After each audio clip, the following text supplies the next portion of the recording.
O ayun mga kabisakol, kumukulo na. Ito na yung ano natin, yung sinigang na porcupine, yung ulo. Saka ito yung ulo niya, oh. Ayan, yan yung ulo. Sinigang sa kamatis. Nalalagyan natin ng litos, siyempre, ayan oh. Saka sili. Ito yung nahuli kong ano, porcupine or tagutungan sa Bicol Musi. Yung iba dyan, ito pala yun, no? Ginataan, kinunot sa Bicol.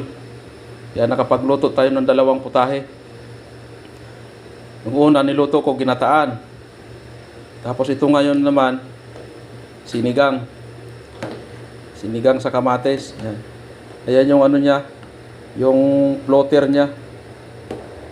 Oh, ito yung floater niya. Ayan yung lumulubo sa ano, porcupine. Sinigang natin yan sa luya, sa kamatis. Ang sarap niyan. Sarap ng sabaw nito pag sinigang.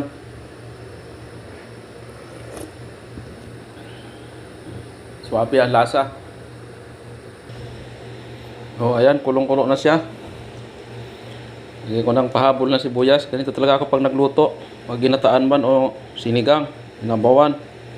May pahabol laging ano, sibuyas. Lalagyan natin tong sili.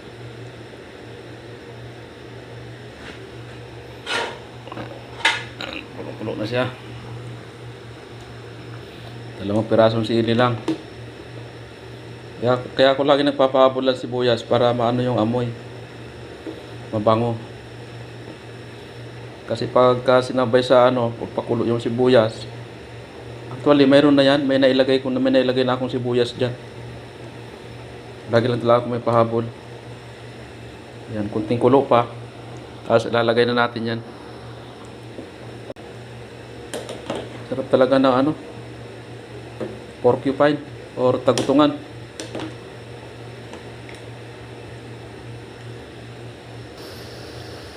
Ayan, kulong-kulo na siya.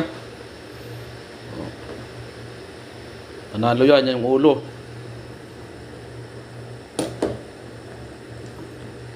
Timpla natin.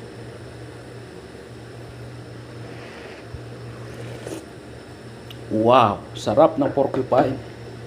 Mauro ang hang. Lagyan na natin ng litos.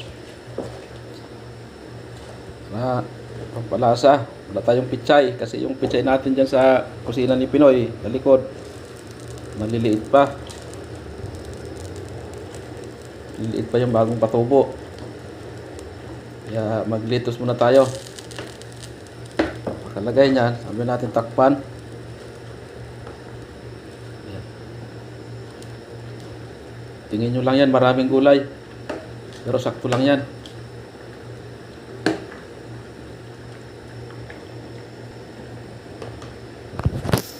Okay, okay na yan.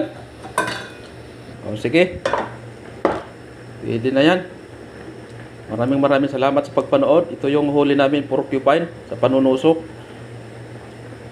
Sa Bisaya, tagutungan. Sa Bicol Musi. Siyempre sa Amerikano, porcupine. O sige, maraming salamat sa pagpanood. Kakain na kami.